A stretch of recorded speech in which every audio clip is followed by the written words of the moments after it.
저는 이제 볼리비아 단기 선교 잘 다녀왔고요. 이 단기 선교에 대한 내용은 이번 주일날 또 1부, 2부 예배 시간에 제가 또 잘 여러분들에게 보고하도록 하겠습니다. 또 볼리비아 단기 선교팀 제가 늘 말씀드리다시피 현지에 간 우리 이번에 11명 현지에 간 그 사람들의 사역도 중요하지만 이곳에 남아서 계속해서 기도하고 같이 사랑과 관심을 가지고 또 많은 여러 가지 면에서 지원하신 여러분들에게 다시 진심으로 또 감사를 드립니다. 계속해서 교회가 맡겨주신 선교 사명을 주님 오실 때까지 잘 감당하는 그런 교회가 되면 좋겠고 또 앞으로 그런 교회가 친구 교회가 또 될 것이라고 믿어 의심치 않습니다. 감사합니다. 자, 오늘 말씀 보겠습니다. 출애굽기 33장인데요. 제가 단기 선교 가기 전에 볼리비아 가기 전에 토요일 날 요 앞부분의 말씀을 좀 함께 나누었습니다. 그러나 또 한 열흘 뒤에 다시 보니까 앞부분의 말씀을 다시 보면서 계속해서 이어가겠습니다. 자, 33장 1절 여호와께서 모세에게 이르시되 이렇게 말하면서 그 땅으로 다시 올라가라고 말을 했습니다. 자, 앞에 32장에 그 금송아지 우상 숭배 사건이 있었지 않습니까? 사실 이 금송아지 우상 숭배 사건으로 하나님과 이스라엘 백성들의 관계는 먼저 결론적으로 말씀드리자면 모세의 중보 기도가 없었더라면 여기서 이미 끝났습니다. 사실은 끝났고 하나님이 출애굽하기로 한 이스라엘 백성들 그 출애굽 사건은 여기서 끝났을 수도 있었던 사건입니다. 그만큼 이 금송아지 사건은 하나님을 분노케 했고, 자, 여기서 하나님을 분노케 했다는 것이 뭐 인간적으로 화를 내는 그런 차원이 아닙니다. 하나님의 거룩에 가장 정면으로 대항했던 선악과를 따먹을 만큼 악한 죄였다는 것은 제가 누누이 말씀드렸습니다. 자, 그 사건이 있었죠. 자, 그래서 하나님께서 내가 너희들하고 이제 관계 끊겠다. 자, 그러니까 모세가 이 앞에 나와서 그랬지 않습니까? 하나님 그러면 어떡합니까? 이 백성하고 관계 끊으면 어떡합니까? 그럴 바에야 나를 주의 생명에 우리 말하면 생명책에서 내 이름을 빼십시오. 그러면 그렇게까지 모세가 앞에서 중보 기도를 했습니다. 그러니까 우리말로 하면 진짜 영혼의 목숨을 건 중보 기도를 한 것이죠. 자, 33장은 거기에 대한 하나님의 응답입니다. 그래서 33장 1절에 여호와께서 모세에게 이르시되, 이 말은 모세가 앞에서 먼저 중보 기도를 했습니다. 이 백성 살리셔야 됩니다. 살려주셔야 됩니다. 안 그러면 나를 죽이십시오라는 이 모세의 기도에 응답하여서 33장 1절 2절 보면은 하나님께서 다시 출애굽 역사를 이어가고 있는 것입니다. 자, 이게 멈추었던 아니면은 이제 끝났다고 생각되는 바로 그 출애굽의 여정, 우리의 잘못, 인간의 잘못과 죄악으로 인해서 끝났다고 생각되는 그 지점에서 다시 이게 이어지는 이유는, 이어지는 사건의 경륜은 뭡니까? 모세의 기도였다는 것입니다. 하나님은 우리가 아무리 잘못을 한다 할지라도 진심으로, 거짓이 아니고 진심으로 그 앞에 나올 때 하나님은 우리의 기도를 들어주시는 것입니다. 그래서 우리가 세상에서 이렇게 일을 하다가 저렇게 일을 하다가 이것도 안 되고 저것도 안 되고 이 방법도 안 되고 요 방법도 안 되고 모든 것이 다 무너졌을 때 세상 사람들은 이제 포기를 하는 거죠. 야, 이거 안 되는구나 라고 생각했을 때 우리는 거기서 사람이 세상이 포기한 그 시점, 그 장소에서 다시 시작할 수 있는 것은 우리가 뭡니까? 하나님께 기도하는 것입니다. 그 기도는 어떤 논리가 아닙니다. 요렇고 하니까 우리가 기도를 해야지, 그런 논리가 아니고 우리가 아무것도 할 수 없을 때 이건 오직 하나님만이 할 수 있습니다 라는 그 믿음으로 나갈 때 우리가 기도를 드리는 것 아닙니까? 그래서 그 기도가 다시 출애굽을 시작하게 하는 것입니다. 그래서 우리 삶 속에 야, 이것도 안 되고 저것도 안 되고 무너지고 깨어졌을 때 세상과 성도와의 가장 본질적인 차이가 바로 여기 있는 겁니다. 우리는 어떤 일이 다 무너졌다 할지라도 기도할 수 있는, 이 하나님께 호소할 수 있는 이 방법은 영원히 사라지지 않았습니다. 그래서 모세가 기도했을 때, 완전 출애굽이 끝났을 때 하나님께서 이제 내 관계 끊자라고 했을 때 모세가 기도했을 때 다시 관계가 이어지고 하나님께서 모세 기도를 들으시고 다시 출애굽의 여정이 시작되는 것입니다. 자, 1절 보십시오. 여호와께서 모세에게 이르시되 너가 애굽 땅에서 인도하여 낸 백성과 함께 여기를 떠나서 내가 아브라함과 이삭과 야곱에게 맹세하여 너의 자손에게를 주기란 그 땅으로 올라가라라고 말합니다. 올라가라. 다시 출애굽이 시작되는 거죠. 자, 2절 내가 사자를 너보다 앞서 보내어 가나안 사람과 아모리 사람과 헷 사람과 브리스 사람과 히위 사람과 여부스 사람을 쫓아내고, 자, 이제 출애굽은 다시 시작되었는데 금송아지 우상 숭배 전 사건과 요 사건의 차이가 하나 생깁니다. 무슨 차이인가 하면 이 사건이 워낙 컸기 때문에 우리말로 하면은 이 표현이 좀 약간 어설프기도 하지만은 오해를 일으킬 수도 있지만 본질만 알으십니다. 우리말로 하면 하나님이 다시 출애굽하겠다. 그런데 하나님께서 내가 만약에 지금 이 상태에서 너희들과 함께 한다면 너희들이 만약에 또 이 하나님의 거룩을 깨뜨리는 사건이라면 내가 너희를 죽일 것 같다. 죽일 것 같다. 그러니까 출애굽은 하되 너희를 살리기 위해서라도 내가 너희와는 함께하지 못하겠다. 대신 나의 사자를 너에게 보내서 이 사자가 너희를 인도해서 가나안으로 들어가라는. 자, 그러니까 이게 100% 다시 금송아지 우상숭배 사건 이전으로 100% 돌아간 건 아닙니다. 100% 돌아가려면 어떻게 됩니까? 하나님이 다시 이스라엘 백성들과 함께해서 올라가야 됩니다. 원래대로. 그런데 원래대로에서 약간 부족한 거죠. 하나님이 원래대로 하려면은 하나님이 함께해야 되거든요. 근데 원래대로가 아니고 자기 하나님이 아니고 하나님의 사자를 보내겠다고 했으니까 원래대로는 아닙니다. 그래서 사자를 보내겠다.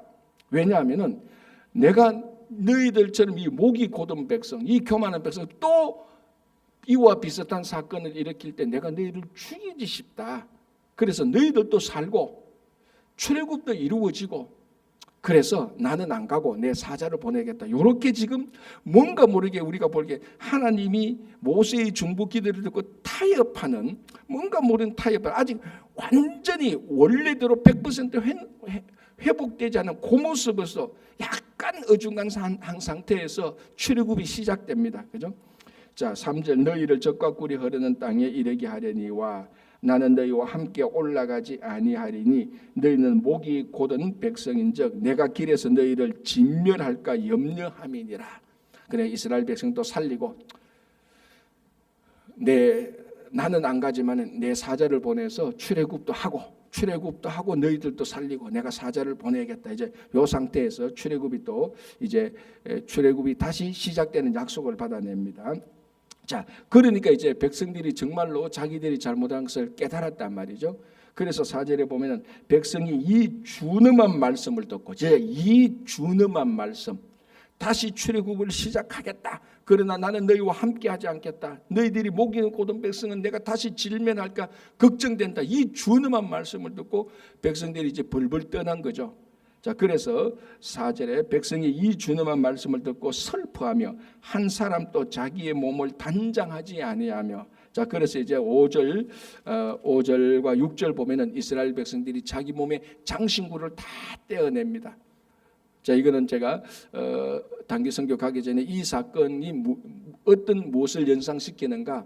야곱의 가족들이 세겜에 있다가 거기서 그 디나 강간 사건으로 인하여서 르우벤과 레위와 시므온이 세겜 족속을 다 죽이고 난 다음에 그 주변 족속이 야곱 가족을 진멸할까 야곱이 두려워 가지고 벌벌 떨 때 하나님께서 야 베델로 올라가라라고 그렇게 명령 내렸을 때 세겜에서 베델로 올라가기 전에 야곱이 자기 아들들 다 불러가지고 자기 가족들 다 불러가 했던 거 이거지 않습니까? 너희들은 너희 몸에 있는 단장품 이런 거 다 떼어내라. 그래 귀걸이 이런 거 다 떼어내고 거기서 다 제거하고 베델로 올라갔던 그 사건하고 아주 유사합니다. 그러니까 이 회개하는 사건 아닙니까? 회개하는 사건에서 장식품 또는 단장품을 몸에서 떼어내는 겁니다. 자, 왜냐하면은 그 당시에 이 장식품 단장품이라는 것은 거기에는 어떤 우리말로 문양, 무늬, 그림 같은 것들이 있지 않습니까? 그런데 그 문양, 무늬, 그림 같은 것들이 뭡니까? 전부 다 그 세상의 것들, 우상의 것들을 새겨 놓은 겁니다. 그러니까 그게 전혀 하나님께 영광이 되는 그런 문양들이 아니지 않습니까? 그죠? 우리 신앙생활하는데 방해할 수 있는 그런 뭐 괴상한 그림들, 뭐 좀 특이하게 보이지만 알고 보면은 신을 섬길 수밖에 없는 우상 숭배하는 그런 장식들이 굉장히 많이 있습니다. 여담이지만 우리가 가끔 이제 여행을 가면은 토속 상품을 이제 기념으로 토속 상품을 살 때가 있습니다. 그죠? 참 그런데 우리 성도들은 그런 토속 상품을 살 때 좀 주의해야 됩니다. 사실은. 왜냐하면은 뭐 그렇다고 해서 토속 상품을 무조건 사서는 안 된다 그런 말은 아니지만 살 때 좀 문양이나 안에 그림이나 그 상품의 원래 의도가 뭔지를 좀 우리는 고려해야 될 필요들이 있습니다. 예를 들어 어떤 거는요, 그 토속 신에게 제사 드릴 때 사용하는 제기 이런 것들도 있습니다. 성도들이 그거 모르죠. 근데 보니까 좀 특이하게 생기고 그게 이거 우리 집에 갖다 놓으면은 우리 집에 어디에 갖다 놓으면 어울리겠다 싶어서 사고 옵니다. 뭐 그 마음 자체가 잘못된 건 아니지만 그러나 이 물건이 어디에 사용되었는지 용도가 뭔지 그리고 그 안에 자세히 문양을 보면은 귀신을 섬기는 문양 같은 게 들어있을 수도 있고 원래 귀신 섬기는 데 사용된 제기 그릇일 수도 있지 않습니까? 그 아무 생각 없이 가가 그 자기 집에 툭 갖다 놓거든요. 근데 그 옆에 뭐 십자가도 또 같이 있어. 이 얼마나 아이러니입니까 그게? 본인은 모르고 가져왔단 말이죠. 그리고 모르고 가져왔다 한다고 해도 그거는 우상 섬기는 그릇이고 그건데 그 옆에 십자가도 걸어놓고. 그러니까 우리가 성도가 되면은 이제 구별해서 살아가야 되는 분별력을 가질 수가 있어야 되는 겁니다. 그래서 여기에 있는 장신구, 단장품 이런 것들은 전부 다 우상숭배 세상하고 연관된 겁니다. 그리고 회개하면서 하나님께 회개한다고 말하면은 세상과 연관된 장신품 같은 것은 떼어내야 되죠. 제거해야 되는 거죠. 그래서 우리 성도가 살아갈 때 우리 성도의 삶에서 이런 장식품은요 우리들의 자랑거리가 아니고 우리들의 수치거리입니다. 이런 것을 분별할 줄 알아야 되는 겁니다. 세상 사람들이야 이런 장식품이 많으면은 이거 가지고 자랑할 수 있죠. 나는 이렇게 많이 나 자신을 장식할 수 있어라고 말을 할 수 있지만 우리 성도들은 그런 장식이 많으면 많을수록 더 수치가 되는 거죠. 신앙의 수치가 되는 거예요. 우리는 그래서 다 제거해야 되는 겁니다.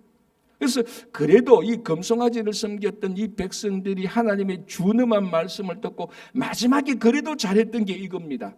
자기 몸의 장식품을 다 떼어냈던 것들.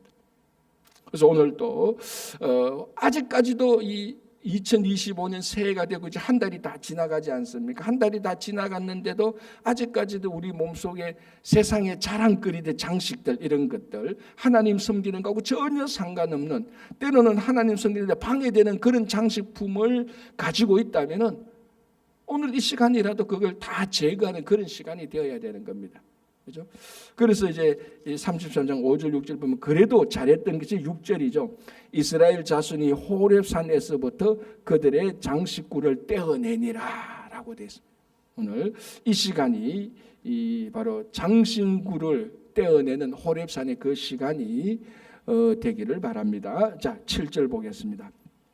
모세가 항상 장막을 취하여 진 밖에 쳐서 진과 멀리 떠나게 하고 회막이라 이름하니 여호와를 앙모하는 자는 다 진 바깥 회막으로 나아가며. 자, 아직 이게 뭐냐면 이스라엘의 진영은 있었습니다. 근데 회막 또는 성막이죠. 성전 있기 전에 하나님이 이스라엘 백성들을 만나주는 곳 회막. 아직까지 공식적으로 이 성막이 만들어졌습니까? 안 만들어졌습니까?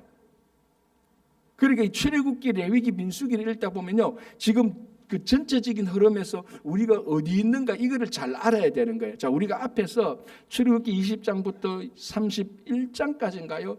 그게 좀 우리가 좀 복잡하게 봤지 않습니까? 계명을 봤고요, 그죠? 제가 그래서 세 가지 중요한 걸 봤다 그랬습니다. 자, 다시 복습하겠습니다. 이게 중요하니까. 한 종교가 되기 위해서는 세 가지가 필요하다고 했습니다. 경전이 있어야 됩니다. 경전.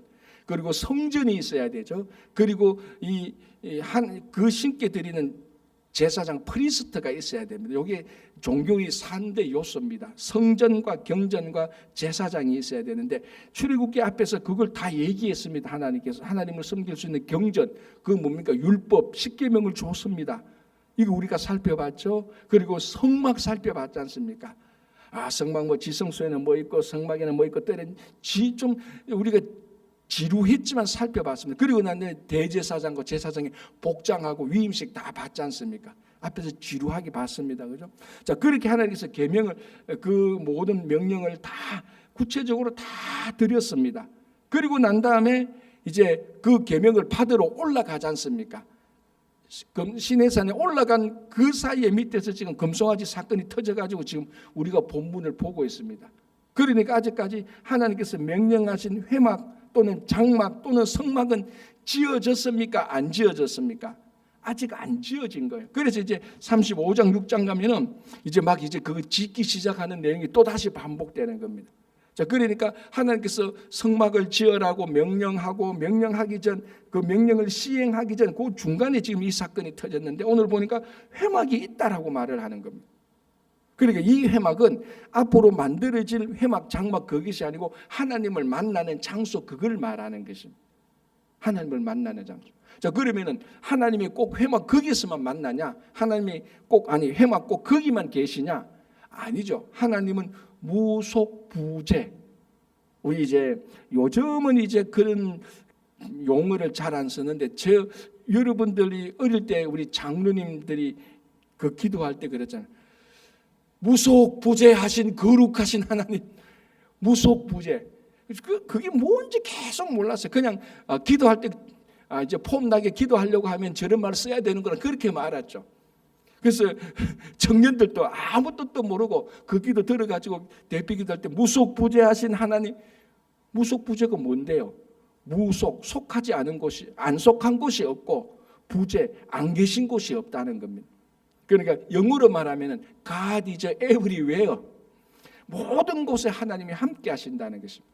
그걸 이제 한자어로 무속부재하니까 막 거룩하게 기도하는 것 같은데 사실은 무속부재한 하나님은 굉장히 하나님의 본질을 정확히 말했던 말이죠. 하나님이 안 계신 곳이 없죠. 그럼에도 불구하고 제한된 연약한 우리들은 하나님과 만나기 위한 장소가 정해질 때 우리들은 하나님을 훨씬 더 잘 만날 수 있는, 확실하게 만날 수 있는 신앙이 형성됩니다. 우리가. 그래서 교회라는 곳이 있을 때 교회라는 것을 상징하는 건물이 있고 예배당이 있고 교육관이 있고 성교관이 있고 해서 그렇게 해서 그 건물을 지어서 거기서 그 건물에 합당한 신앙의 목적을 이루는 것이죠. 바로 이 회막이라는 것도 하나님은 어디 가도 다 만나주죠. 우리가 앞에서 여러분 하나님이 모세하고 어디서 만났습니까? 가시덤불에서 만났단 말이죠. 소명할 때 다 계셨던 그런 장소, 하나님을 만나는 장소가 바로 이 회막이라는 것이죠. 그래서 회막으로 나아가는 것이죠. 그죠? 그래서 7절에 보면은 여호와를 앙모하는 자는 다 진 바깥 회막으로 나아가며. 그럼 오늘 새벽기도 오신 여러분들이 바로 이거하고 같은 겁니다.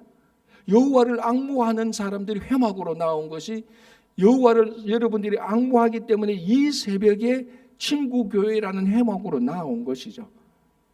여러분 여호와를 앙모하지 않는데 어느 누가 이 추운 겨울 새벽에 나와서 5시 반에 시작되는 새벽기도 나오겠습니까? 그죠? 여호와를 앙모하는 마음이 있단 말이죠. 어떤 경륜을 통해서든.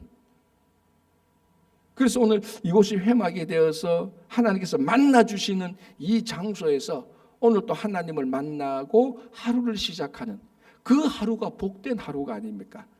그게 성도가 하나님 앞에 살아가는 참된 하루의 시작점입니다. 그게 하루에 아침에 일어나서 늘 바쁜 일상을 살 아침에 일어나서 하나님 생각하는 것도 전혀 없이 후닥닥 일어나서 일하고 또 피곤하니까 피곤해서 자고 하루를 열심히 살았지만은 눈 떠서 눈 감는 하루 시간에 열심히 살았지만은 그렇게 해서 돈도 벌 수도 있었지만은 그런 삶이 계속해서 지속되어 나갈 때 자기 삶에서 한 번 또 회막에서 하나님을 진심으로 만나는 시간이 없을 때 세상 사람들은 그렇게 살아갈 수 있지만 성도들은 그런 삶이 참된 삶이 아니라는 것을 알고 있지 않습니까? 우리. 그래서 오늘 이 회막에서 하나님을 만나는, 그리고 여호와를 앙무하는 자는 회막으로 나아가는 이런 모습들이 지속해서 계속해서 이어질 때 우리가 하나님께 더 가까이 나아가고 우리의 신앙이 더 성숙해지고 이 성경 말씀과 설교 말씀과 우리에게 일어나는 이 상황들을 통해서 하나님을 만날 수 있는 성숙한, 분별할 수 있는 신앙이 되는 것입니다. 그렇죠? 자, 11절 보겠습니다. 9절부터 먼저 볼게요. 모세가 회막에 들어갈 때 구름 기둥이 내려 회막문에 서며 여호와께서 모세와 말씀하시니. 자, 모세가 회막에 나갈 때 하나님께서 모세에게 말씀을 하신 것입니다. 그죠? 11절 보겠습니다. 참 은혜로운 구절이 있죠.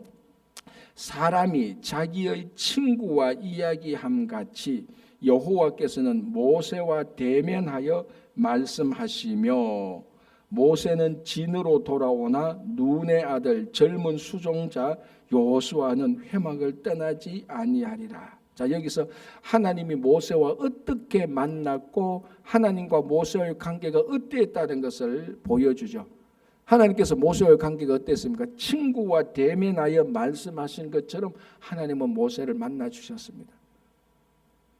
자, 우리 교회가 친구 교회인데 친구 교회라는 그 친구라는 단어는, 여러분, 지극히 친구라는 단어는 지극히 성경적인 말이에요. 친구라는 말이 세상에서 친구라는 말이 쓰기 때문에 이게 성경적인 단어가 아니라고. 여러분, 친구라는 단어는 지극히 성경적인 단어고요. 여러분, 친구라는 말을 염두에 두고 찬송가를 한번 불러보십시오. 예수님이 우리의 친구라는 찬송가가 얼마나 많은지 그걸 모르고 부르니까 그냥 부르죠. 예수님이 우리의 친구라는 찬송가요, 그런 구절이 굉장히 많습니다. 찬송가에는. 그리고 친구라는 말이 굉장히 성경적인 말. 우리 교회 이름 뭐 베델교회, 베다니교회, 예루살렘교회 이런 교회들이 있지 않습니까? 이런 교회들이 다 이름이 다 성경에서 따온 단어잖아요. 그래서 많은 사람들이 친구교회라고 할 때 친구는 성경에서 나온 단어가 아니라고 생각하는데 천만의 말씀, 우리가 친구교회 할 때 나온 그 친구는 세상에서 따온 친구가 아니고 바로 이런 데서 따온 친구입니다. 며칠 전에도 뭐 또 교회 이름이 나왔다가 제가 왜 친구교회가 됐냐라고 얘기할 때도 얘기를 했습니다. 여러분, 우리 이민자의 원조가 누굽니까? 성경에서 이민자의 원조는 아브라함이에요. 갈대아우르에서 온. 그리고 우리가 이민교회란 말이죠. 그죠? 그러니까 우리는 아브라함을 볼 때 믿음의 조상이기도 하지만 우리의 삶과 같은 패턴을 걸어갔던 이민자의 조상으로도 우리는 보는 겁니다. 한국에서는 이 아브라함을 이민자의 조상이라고 말을 할 때 뭐 가슴까지 안 들어오죠. 자기들은 이민자가 아니니까. 그러나 우리는 이민을 왔기 때문에 아브라함이 믿음의 조상이며 이민자의 조상이라고 말을 할 때 우리는 믿음의 조상도 은혜롭지만 이민자의 조상이라고 말할 때도 가슴이 멍멍해지는 거죠. 그 이민자의 원조인 아브라함을 하나님께서는 직접 말했지 않습니까? 아브라함은 나의 친구라고 말을 한 거예요. 자, 그러면 여러분 성경에 보십시오. 이 아브라함과 모세는 구약에서 가장 위대한 인물 아닙니까? 가장 위대한 인물을 하나님은 친구라고 말을 한 거예요. 그 이 친구가 이게 세상 용어입니까? 얼마나 어마어마한 성경적인 단어 아닙니까? 하나님께서 가장 친한 사이, 하나님께서 가장 친밀한 사이를 규정할 때 하나님이 친구라는 말로 그걸 규정한 거예요. 여러분, 요한복음에 예수님께서 제자들에게 뭐라고 말했어요? 나는 너희를 더 이상 종이라고 부르지 않는다. 나는 너를 친구라고 부른다고 말을 해요.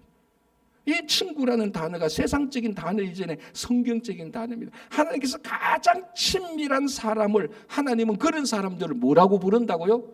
친구라고 부른다고. 하나님과 가장 친밀. 그래서 하나님께서 모세와 대면해서 얘기했다는 거. 자, 우리 이제 오늘 시간이 될지 모르겠지만 출애굽기 3장 제일 뒷부분에 하나님께서 모세에게 하나님의 모습을 보여주지 않습니까? 물론 정면으로 못 보여줍니다. 그러나 모세가 바위 틈에 있을 때 하나님께서 지나감으로 그 뒤쪽은 보게 되는 겁니다. 여러분, 이것이 뭐 인류 역사적으로는 별 의미가 없을 수 있겠죠. 인류 역사적으로는.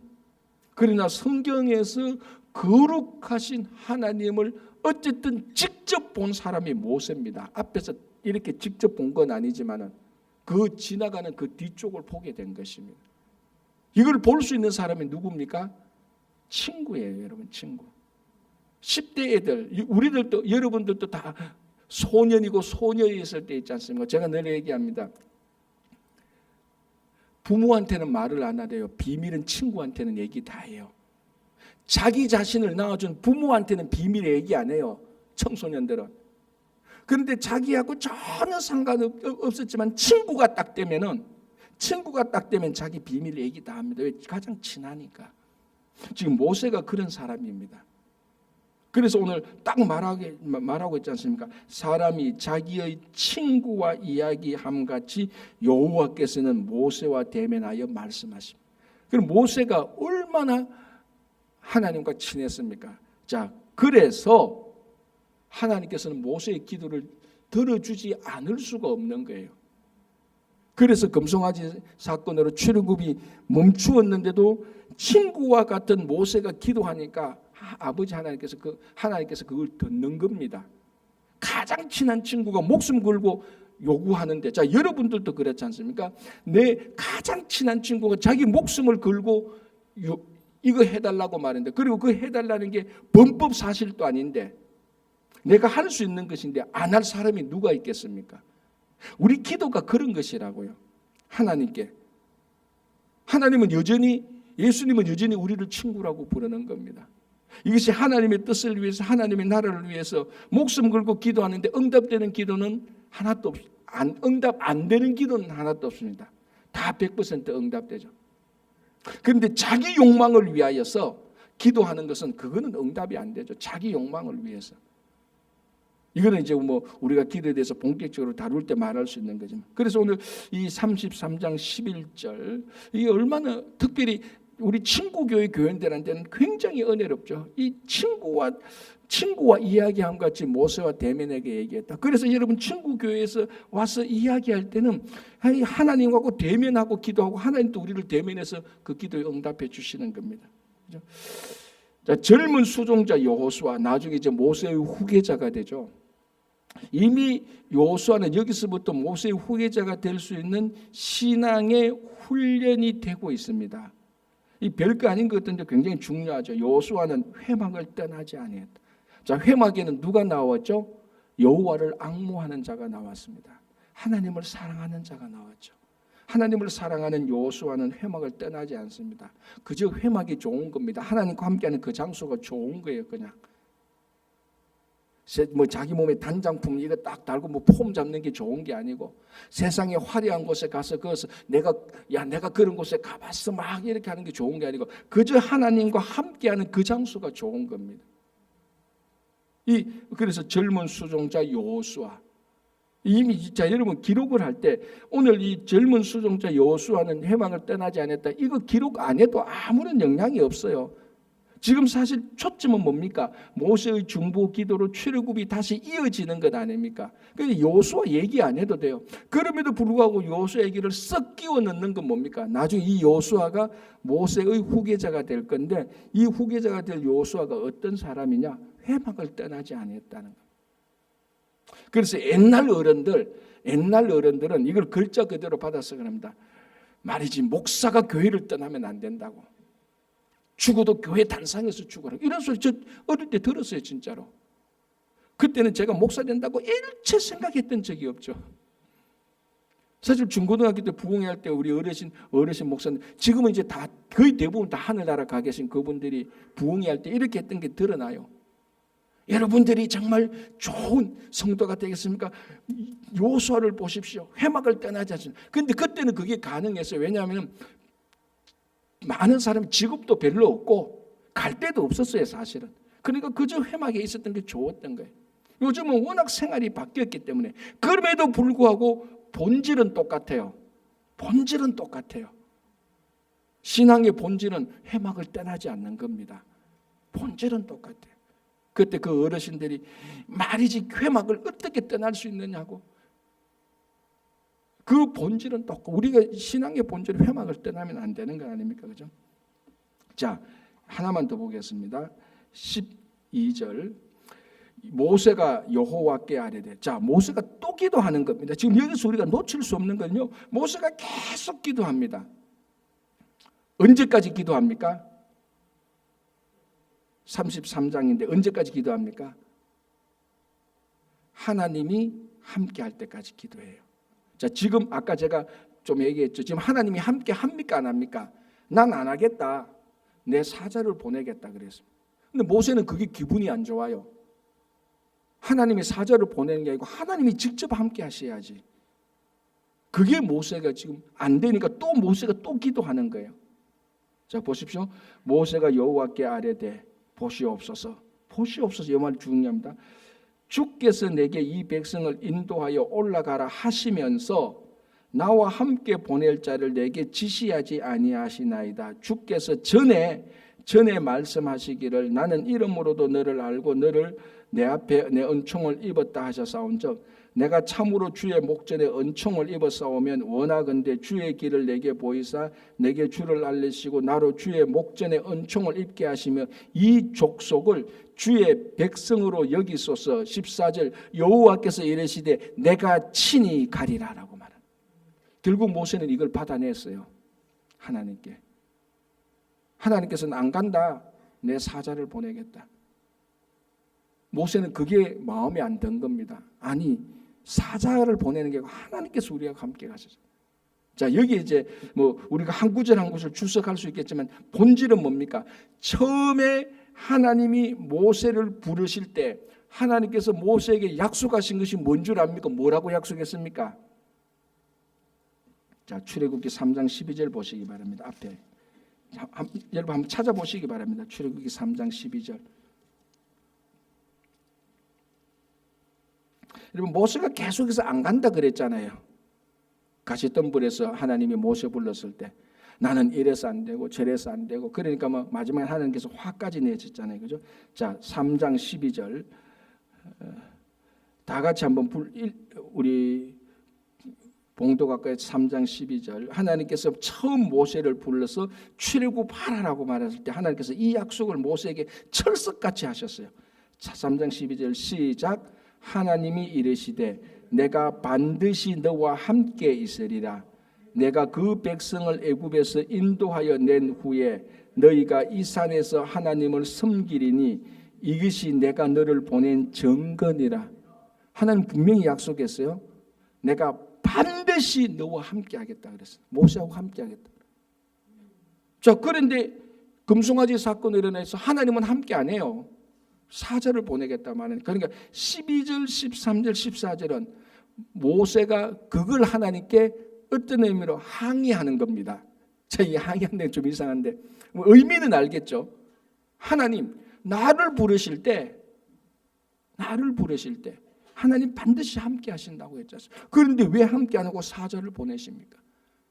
하나님하고 내하고 관계가 뭡니까? 이름으로도 알고 인격적으로 성숙하게 알고 그래서 내가 하나님이 우리말로 하면 이겁니다. 하나님이 나와 반드시 함께 한다고 했기 때문에 내가 여기 온 거 아닙니까? 그런데 왜 금송아지 사건을 통해서 하나님 사자를 보내면 이러면 우리말로 하면 약속이 어긋나지 않습니까?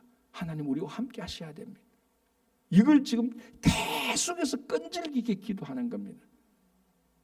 자, 그리고 13절 끝에 이 족속을 주의 백성으로 여기서 앞에도 보면요. 하나님이 바로에게 뭐라고 모세를 통해서 바로에게 가서 이 말을 전하라고 말했을 때 그 말이 뭡니까? 하나님이 모세가 바로에게 가서 이렇게 말합니다. 여호와께서 말씀하시기를 여호와께서 이렇게 말씀하셨다. 내 백성을 보내라라고 말했다는 겁니다. 이 내 백성은 누구의 백성이죠? 하나님 백성이잖아요. 하나님이 바로에게 가서 모세가 바로에게 가서 모세야 이 말 해라.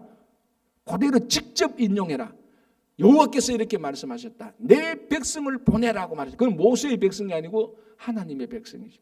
그게 원래 출애굽 때 하나님과 모세에게 했던 약속인데 지금 금송아지 사건은 이게 다 지금 변경되는 겁니다. 하나님께서는 친히 함께 안 하고 사자를 보낸다 그러고 이 백성은 내 백성이 아니고 모세 너의 백성이라고 말하고 모세는 그게 싫은 겁니다.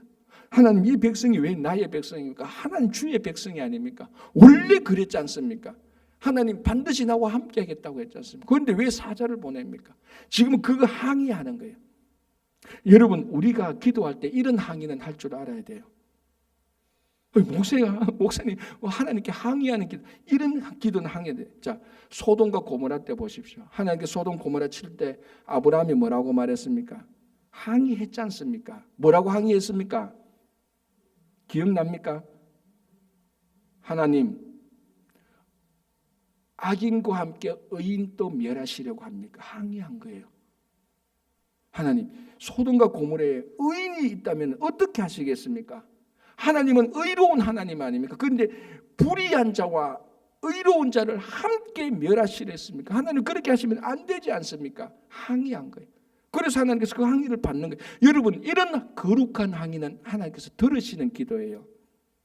하나님, 내가 지금 이게 뭡니까? 내가 지금 출세하고 성공해야 되는데, 이런 항의, 그런 항의가 아니고 하나님의 나라를 위한 항의를 하는 겁니다. 그래서 아브라함이 항의했지 않습니까? 저 소돔과 고모라에 의인 50명이 있으면 살려야 되지 않습니까? 하나님께서 그 항의를 받았습니다. 좋다. 50명이 있으면 내가 네 항의를 듣고 살려주겠다. 카운트 해보니까 50명이 안 되는 거예요. 알잖아요. 그래서 45명, 40명, 30명, 20명, 10명 모세가 항의를 했는데 항의가 이루어지지 않아서 소돔과 고모라는 멸망해 버렸어요. 아브라함의 항의가 무산되어 버렸습니다. 무산되었지만 그 아브라함이 하나님께 항의한 그 항의는 가장 거룩한 하나님께 대항한 항의입니다. 이 항의는 하나님께서 기쁘게 받는 거죠. 오늘 모세도 그렇지 않습니까? 하나님, 이 백성을 놔두고 사자를 보내면 어때요? 반드시 너와 함께 하겠다고 하신 하나님께서 함께 하셔야죠. 이 백성이 왜 내 백성입니까? 주의 백성이 아닙니까? 자, 그래서 33장 13절 여호와께서 이르시되 내가 친히 가리라. 하나님의 패배. 이 말이 이상. 하나님은요, 이런 거룩한 항의에 하나님은 양보하십니다. 이게 기도를 들어주는 거죠. 이런 기도를 평생에 한 번만 드려도 참 거룩한 기도가 되죠. 그죠? 그래서 우리 기도는 늘 이상한 항의하죠. 탐욕을 위한 항의만, 철저히 이기적인 항의만 하는데 그런 항의는 다 거절되는. 이 아브라함의 항의는 아브라함이 잘못된 항의를 해서 거절된 게 아니고 그 소돔과 고모라가 타락했기 때문에 무너진 거죠. 그럼에도 불구하고 아브라함이 50명에서 10명까지 의인을 구하려고 했던 그 기도는 가장 위대한 기도 가운데 하나입니다.